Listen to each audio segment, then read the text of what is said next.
Hello and welcome to the Bear Right Trail podcast. I am one of your hosts, Sam Kirk, bringing our JFK pre-race interviews to you here. It is officially JFK week. We're getting stoked. We're getting excited, and I've got my JFK shirt on here. I'm feeling the vibes. I'm feeling good, and I'm excited to introduce my co-host, Chris Lewis here, and our guest today, Ryan Clifford. Welcome, guys. Thank you. Yeah, Brian, thanks for popping on here. Sam, you definitely look official. Love the shirt.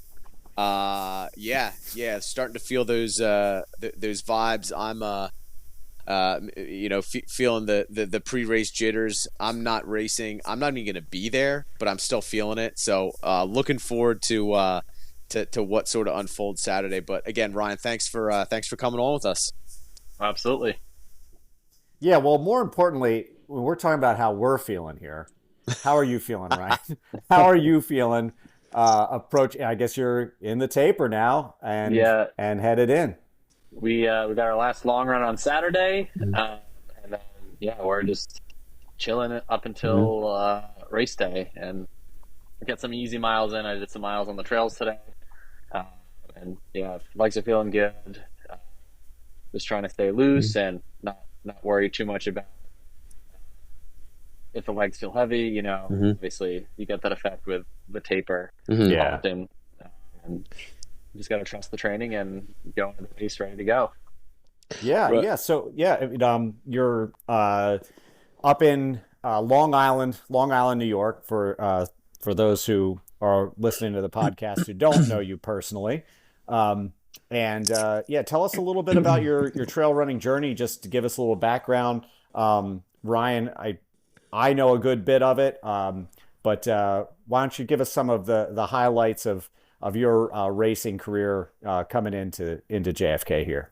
Absolutely. So I started ultra running back in 2019 when I graduated college, and I've been hitting the trails ever since.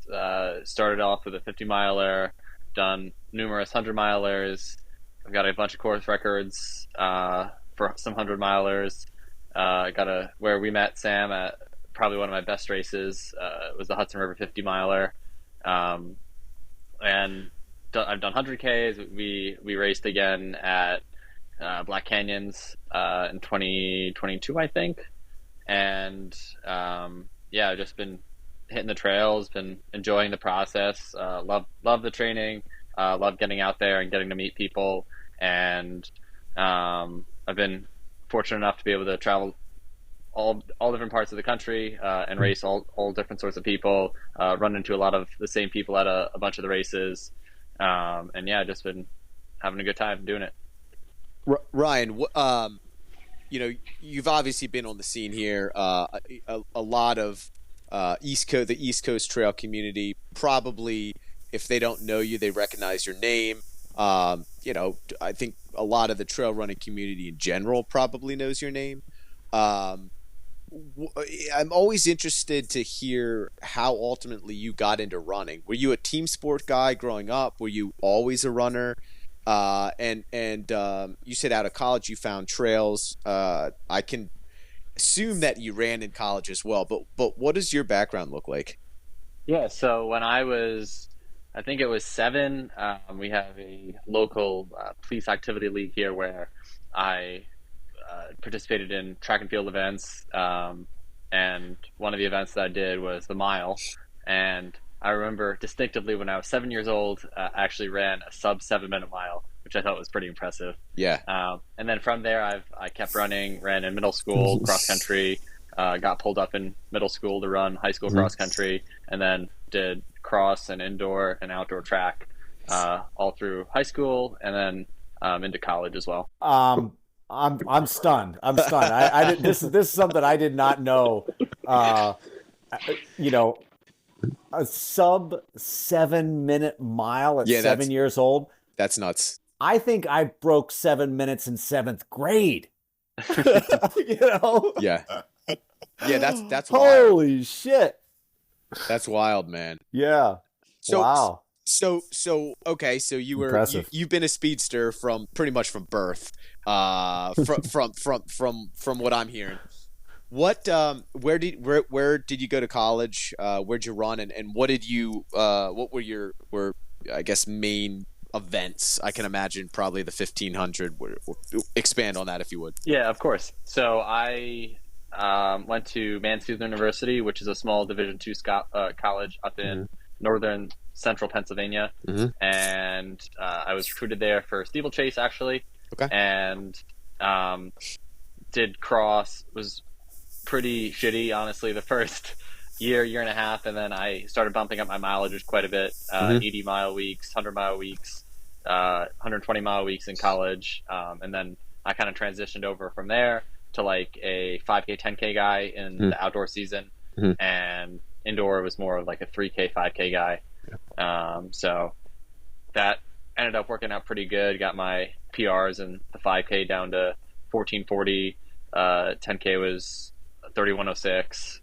So pretty decent times. I was never really a miler. I was 427, which isn't really that good for college, but comparable for the rest of the 5K, 10K times.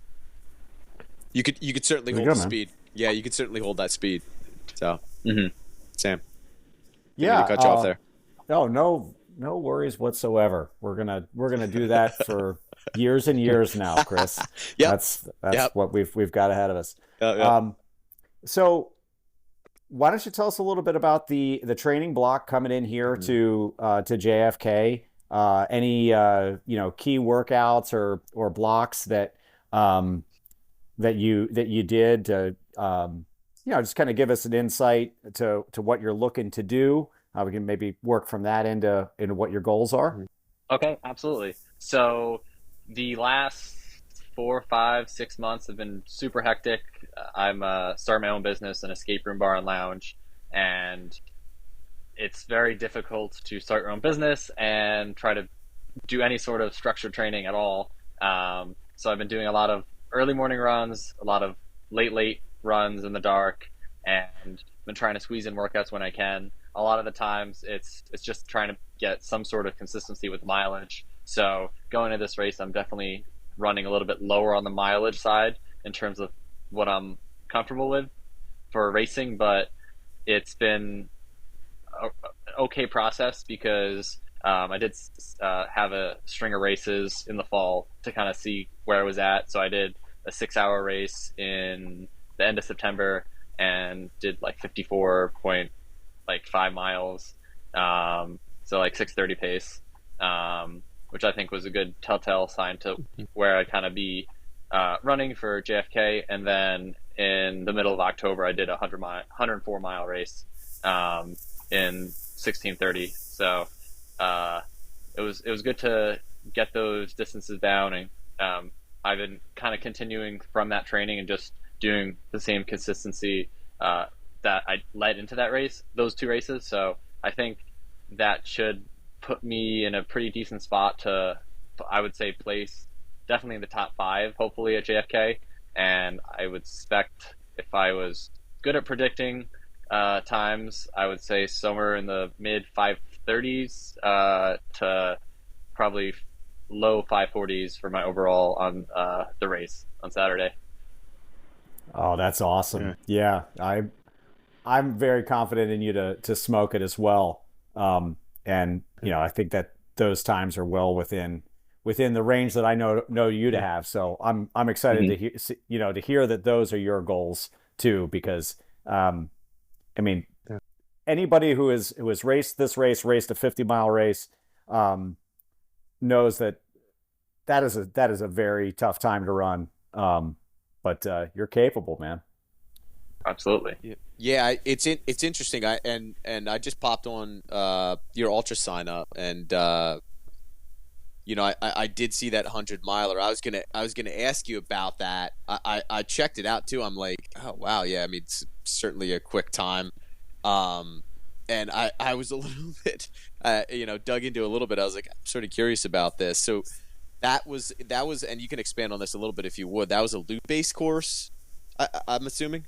Yeah, it was or not 20, geez. I wish it was 20-mile loops. It was Yeah. 10.4-mile loops, Okay. so 10 of them. So Did, yeah, it was. Ugh. well, yeah, I can imagine it, and you just mentioned that the 50 mile or 50-mile and change race, Mhm. which makes sense. That's a pretty good sort of you're able to determine, I guess, the scope of where you're going to be at for JFK. That makes sense. I was going to ask, hey, like what was your thought process jumping into that 100-mile race? Can you expand on that a little bit? I was just sort of curious to see that. Yeah, so when I did really, really well in the Hudson River 50 miler, I Mm-hmm. actually did a 50 miler before that, or a 100 miler before that. And I think it definitely builds the confidence coming from a race that's, in terms of time, about triple the time compared to like a 50 miler. Mm-hmm. And being able to jump from a race that's long, that is super long, it makes the 50 miler seem super short. So yeah, it worked for me in the past, so I'm Yeah. hoping it's going to work for me again. Yeah. Who knows? We might be thinking at the end of Saturday, maybe that totally blew up in my face. But yeah, that worked out really well Mm-hmm. a previous time. So I'd like to think that it might work out again, Mm-hmm. but we shall see. Yeah. Well, I will count myself among those who, before knowing Ryan, Strava stalked him for a little bit after that Eastern States win, very dominant Eastern Mm-hmm. States win, and then I knew that I was going to be racing him at the Hudson River 50, and I remember looking at your training, Ryan, coming out of Eastern States, going into the Hudson River 50, and you were just still crushing mileage because you had a big personal project planned after that. Mm-hmm. And so I'll just say, the dude, you can handle miles, you can handle the stress, and no, you just have an ability to recover, I guess. And because you toasted my butt there, and I was on fresh legs. We were coming in completely different angles on that one, Yeah. and then tell us about that project that you were training for, and the reason you were doing such beefy mileage. Yeah, so that was a FKT attempt for the Empire State Trail, which runs the length of New York, and it starts in Buffalo and ends in Lower Manhattan. So I was attempting to go for the FKT. So I totally jacked up my mileage. I know my two big weeks leading into that there was a 170-mile week, and then there was a 200-mile week, and then I tapered down for the 50 miler, and then I think 2 weeks after that I went and attempted the FKT, and unfortunately I got hurt on the fifth day I think, and pushed through. But by the seventh day I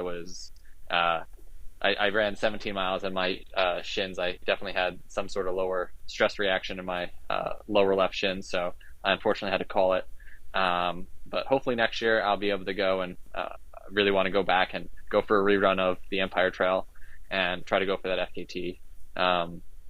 So yeah, I think saying you could run across the state of New York in under a week is pretty cool. So we'll Yeah, see. dude, that's a cool project. Yeah. I know you'll see it through. You got just like so close, so Yeah. close on that Yeah. first try, Um, and very excited to follow that. So keep us abreast of that for sure. Absolutely. Yeah, that's exciting. I didn't know you tackled that, but excited to see you go back. Yeah, for sure. Let's jump right back into JFK, man. I was going to say I'm the same thing. jonesing. Yeah. I'm jonesing. So, all right. So, you alluded to more or less an A goal. That would be, correct me if I'm wrong, somewhere in the mid 530s.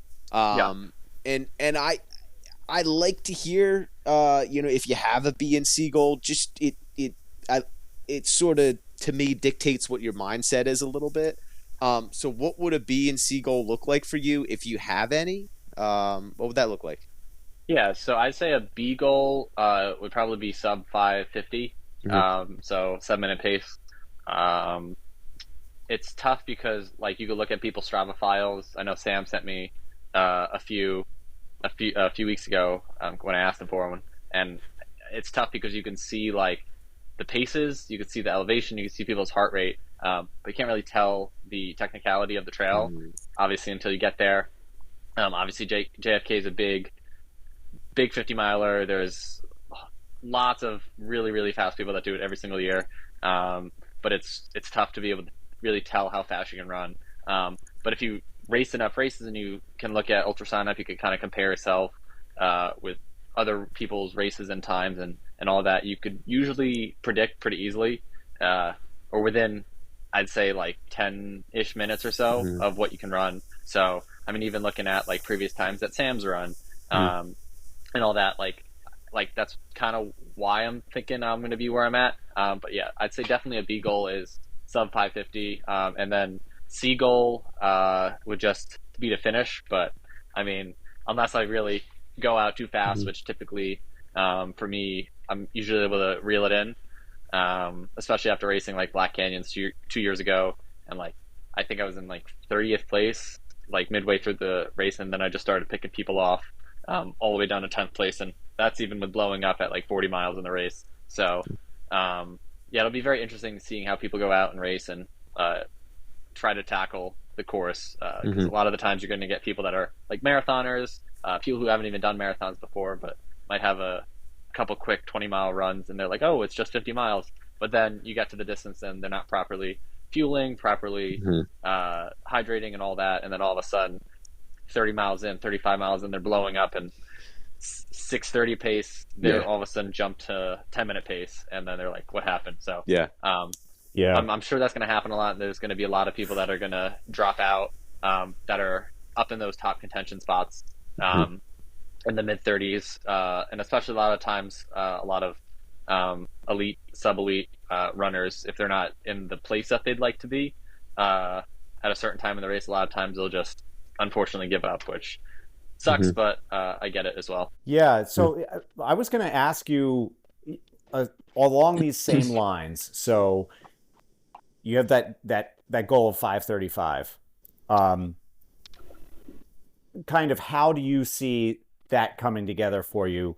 Because there are those sections where you can really look at pace. When you hit that canal, like, do you have a certain pace you plan to be hitting on that canal after coming off of the Weaverton Cliffs? And Yeah. yeah, Um, I would say comfortably, I know I could do 6:30s like pretty consistently through that. And obviously, if you're looking at uh, what's it like a 20-mile section almost, 24 miles, 26. 26-mile section. Yep. Um, so I mean, even if you take say 6:30s, you're taking 13 minutes off of a 7-minute pace. Uh, so that's already 5:37, and then obviously you've got to add the Appalachian Trail section, which is going to be obviously slower than like a 7-minute mile. Um, and then there's the road section as well, which obviously is rolling, but um, I do a lot of my training on the roads, so I'm pretty confident in being able to crank that out as well. So I'm sure there'll be sections that I'll probably be running in the 620s, maybe 16, like 610 to 620. But yeah, I try to stay within control of that. Earlier this year, I ran a marathon in 231 with not the best training as well. So I kind of know my range in terms of what I can handle. And as you get into the longer stuff, I think that's more structured for me, and I'm pretty confident in like those different distance paces. So I'm gonna really try to focus in on just staying very consistent, and not go out too fast. And yeah, Yeah. we'll take Yeah. it from there. Yeah.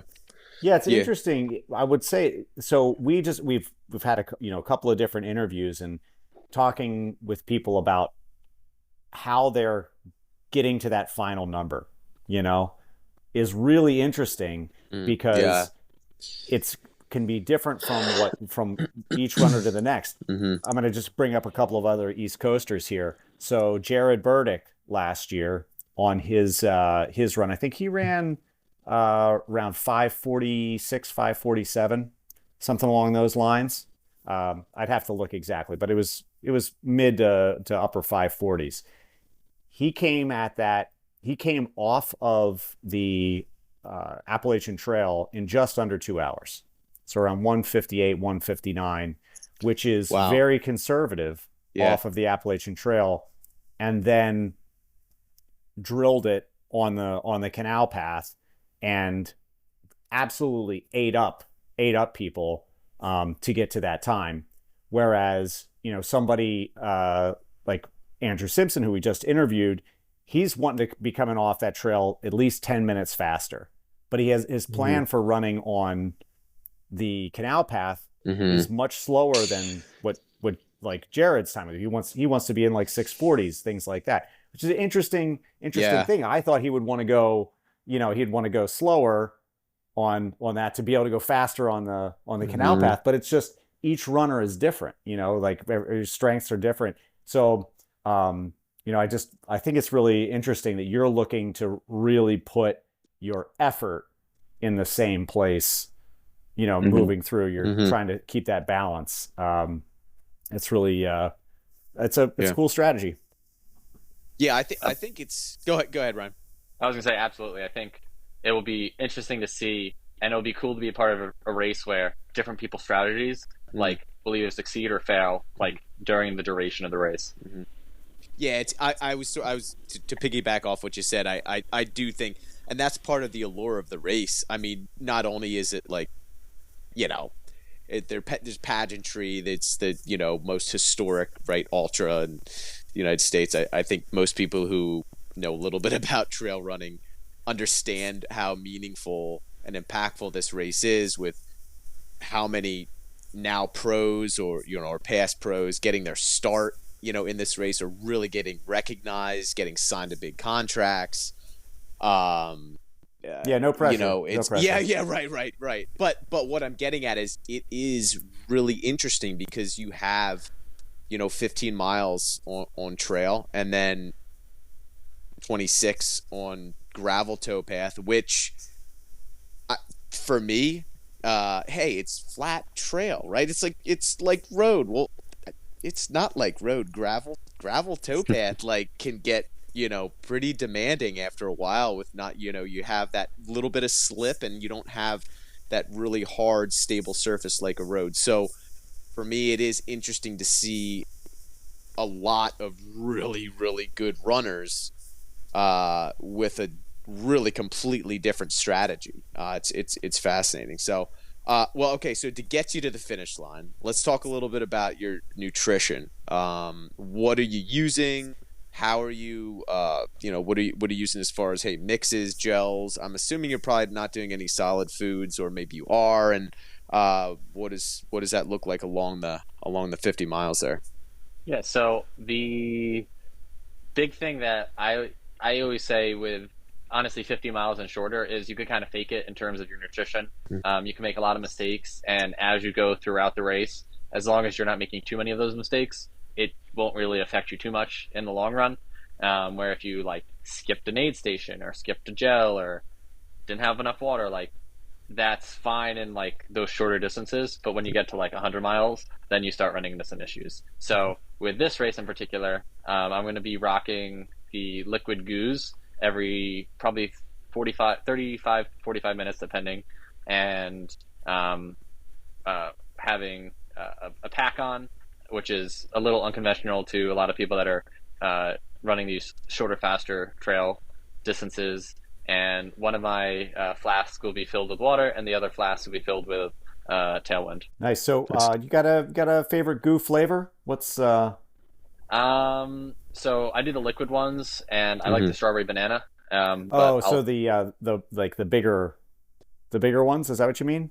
No, they're smaller. Oh yeah, bigger than the normal paste ones. Yeah. They just go down easier, and I feel like you get the same effect. Yeah. And strawberry banana, and then I throw a few lemonades in there. Oh, nice. Just so you could search around in your pack, and whatever you get, you get. Yeah. Nice. Any caffeine? Are you doing any caffeine along the way or no? Not planned, but Yeah. if I need, usually my crew will have like an energy drink that Yeah. I can chug a half energy Nice. drink in a few seconds.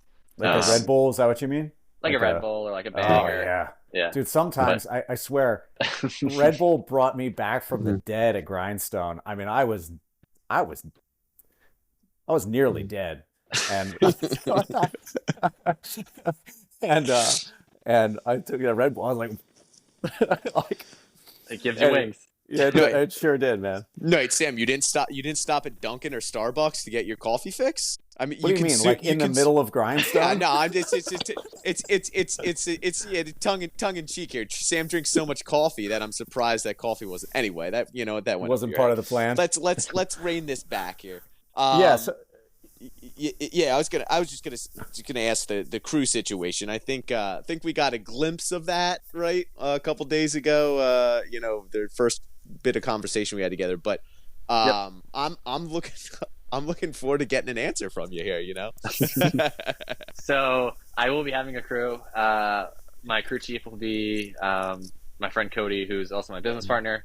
He's been my crew chief for most of my ultras, so he kind of knows the ins and outs of what I need. It's mostly, you know how it goes. It's mostly just handing stuff out because I'm going to be wearing a pack. I'm going to have all my goos to start with. So really it's just switching waters. And then if I switch shoes, which I don't think I'm going to switch shoes after the Appalachian Trail. So those would be the main things. And I haven't looked at the forecast, but I'm thinking we're probably not going to need an ice bandana for the race. Yeah. What are you going to be wearing for the shoes? Probably the Hoka Tecton. Oh, nice. So, little carbon plated trail action. Just want to give you a little nugget here. This is a nugget for all 10 listeners as well. Hoka Tecton X2 on sale at Nordstrom Rack for $129.95 right now. Yeah. I just picked up 2 pairs today. Nice. Sizes are still available. You gotta get them while they're there, because that's a good shoe and at a very good price. Yeah, it's impressive. Absolutely. Yeah. Jesus. Yeah. Pick them up. Yeah. You mentioned that your crew chief is your friend Cody and also your business partner. You touched on this a little bit earlier, but can you tell us a little bit about the business and where people can find it, that sort of thing? Guessing you're going to take a little time off after JFK and then ease back into it, right?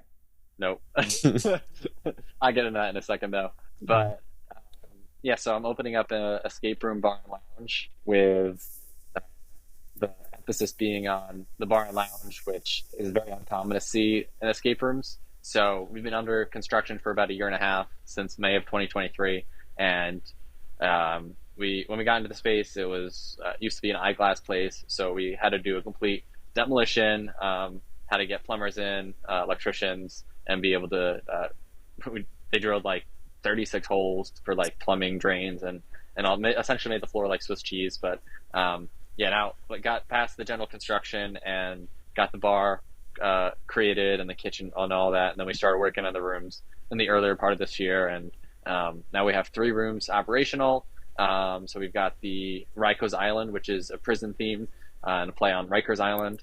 We have the Asylum, which is kind of like a haunted house meets an escape room, and obviously very scary. And then we have Dreams Work, which is a play on Monsters Inc.